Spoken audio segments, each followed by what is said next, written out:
It's Daybreak. Thank you for joining us again. Well, it's now time to take a look at what's making the headlines on the papers from around the world this morning. Let's begin with our sister publication. This day, lead story focuses on what it refers to as the unapologetic frontrunners emerging for the main opposition People's Democratic Party's ticket. That's round down to 2023. Also on the front page this morning, or in the front page this morning, Ibokwe's House, DSS, FRSC, that's the Department of State Services, and the Federal Road Service Corps, buildings touched in Anambra, that's in the southeastern part of Nigeria. And in the window section there, Irabo, this is our most challenging period in nation's history. You can pick a copy of this day to find out details of these stories and more. Now we move on to the Punch newspaper, and the biggest headline on the Punch there is anti-open grazing law. Federal government backs herders' planned suit against South governors. Police differ on enforcement. It goes further to say Nigerians whose rights are violated can go to court. That's according to the Attorney General of the Federation. And more headlines in the Punch newspaper now. Just below that, Buhari lands in Addis Ababa for Ethiopia Prime Minister's inauguration. At the top, White Money wins BB Niger Season 6, caught home 90 million naira prize. And Attorney General of the Federation, Kaduna, others may face Lagos Rivers on VAT appeal. Well, moving on to the Nation's newspaper this morning, the focusing headline here says, federal government to put wheat on imports restriction list. CBN, Central Bank of Nigeria, plans massive local production to save $2 billion spent annually. And just above that, another headline, IPOB threatens month-long sit-at-home in the southeast. Anambra poll threatened, DSS vehicle and Ibokwe's house burnt. Governors, Ohaneze and leaders meet. All this in the Nation's newspaper. Well, to the Punch. The Punch this morning. Yeah, I think we've got the Punch. We've got the Punch. The Guardian.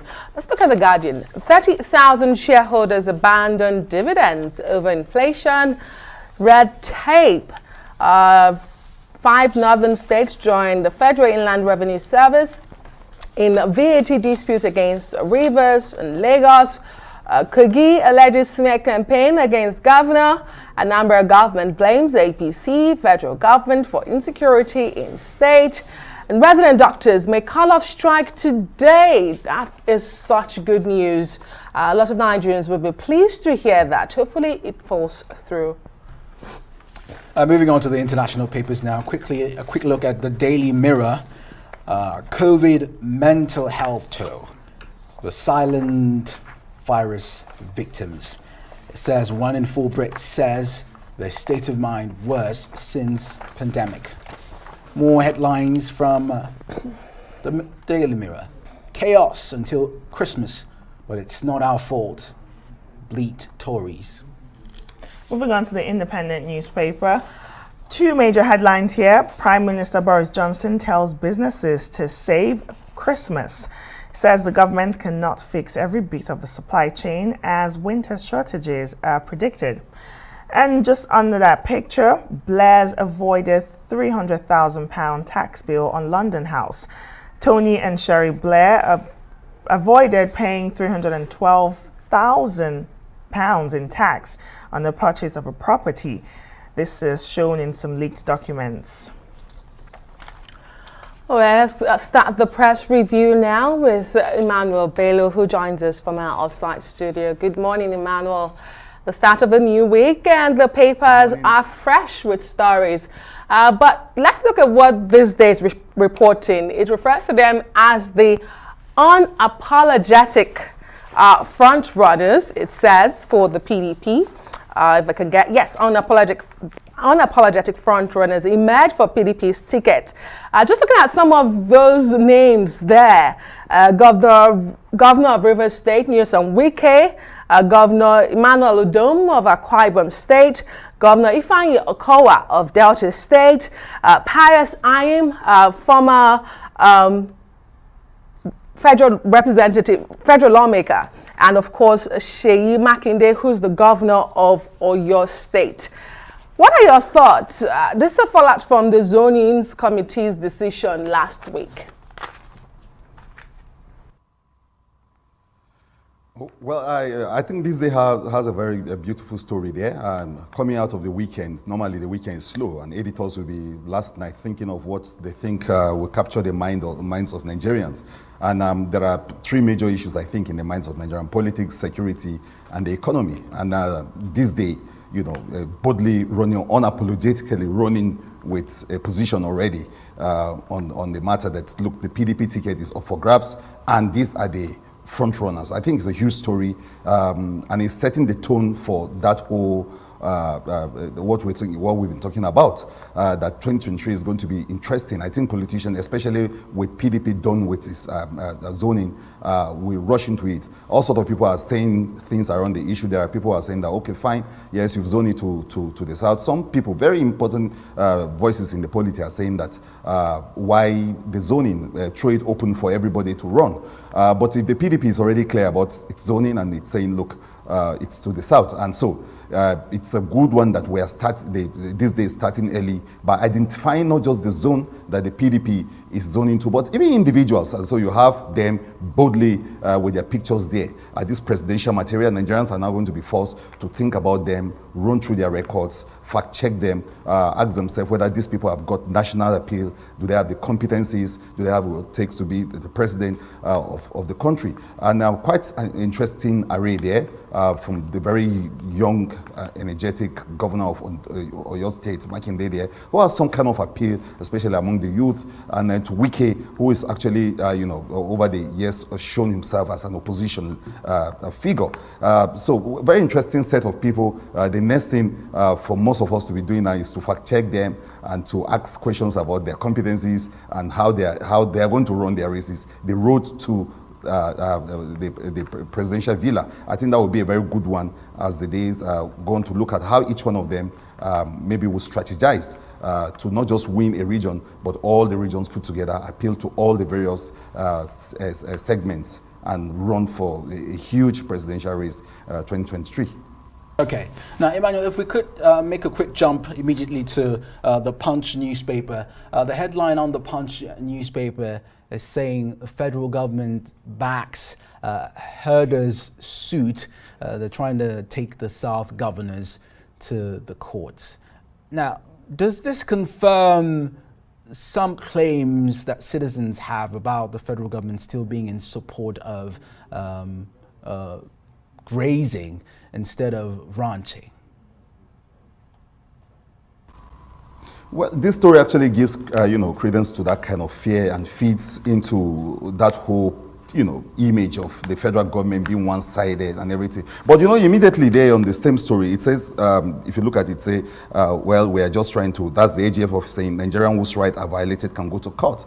Almost making it seem as if, well, no, we're not saying, I don't know the kind of apologies or the kind of excuses they will give for a headline like this, but the AGF seem to be saying that, well, you see, if your rights are violated, you can go to court, meaning that, okay, we are both for the farmers, we are both for the herders. Is that what they're trying to say? The headline on the Punch does not seem to carry that, seem to suggest that the FG was not happy with, because last week we saw a story where governors were agreed on the fact that, look, we are going to ranch, we're not going to allow, cows into farms anymore following the devastation. And a whole lot of people, like we said last week, many people believe that that's the best way to go, that some form of ranching, some form of control of the cattle will help a situation where farmers are scared of going to the farms, and then we are faced with an impending famine. So people say that's the best practice all over the world, wherever you have cattle. And there are countries with bigger or larger number of cows even than Nigeria, and they do some form of ranching. So governors seem to be agreed on that, but the federal government seem to be saying something different. I don't know if they will, backpedal on that in the coming days to explain further what they mean. But the AGF office is saying we are trying to protect everybody. People can go to court. That seems to be what they're saying now. Let's move on to another paper. The Nation this morning has this headline: Federal government to put wheat on imports restriction list.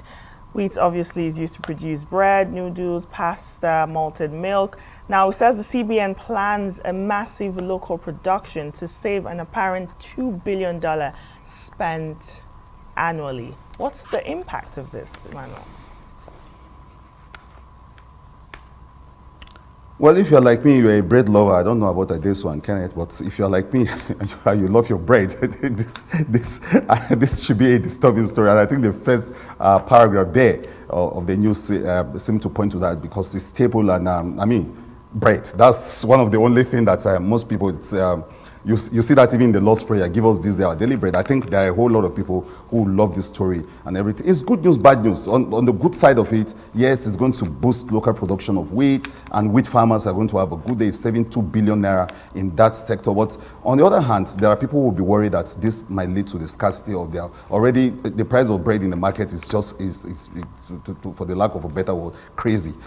Is this going to make it any worse, or is it going to better the situation? Like I say, there's a good part of it where wheat farmers are going to like this story and really run with it, but then we'll see how it pans out.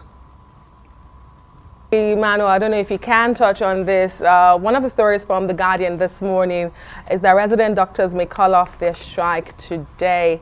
I recall on the 61st independence anniversary, which was October 1st, the resident doctors had been on strike for 61 days. So it's been over 61 days and counting now. What do you think? Good news, I guess, and if they will do that. Last week, the government was full of all that, almost forcing them, saying, look, we're going to twist you, we're going to force you back to work and all that. And it wasn't working. You know, the doctors were not biting, they were not taking that. But now, this good news on the front page of The Guardian, that they will call it off. I think it's a good one. Those 61 days were very harrowing for so many people, especially at the time we're dealing with pandemics and the rest. It's a good thing. But you see, the most important thing is to actually forestall and stop this in the future. And I think that is the challenge, the huge challenge before the federal government, not just a one-off call-off that might still lead to another round of strikes in the future. I think a permanent solution sort of can be found so that doctors will actually do their work and do it well. Emmanuel Bello, we greatly appreciate your insight this morning on the press review. Thank you. You're still watching Daybreak. There's more to come. Stay with us.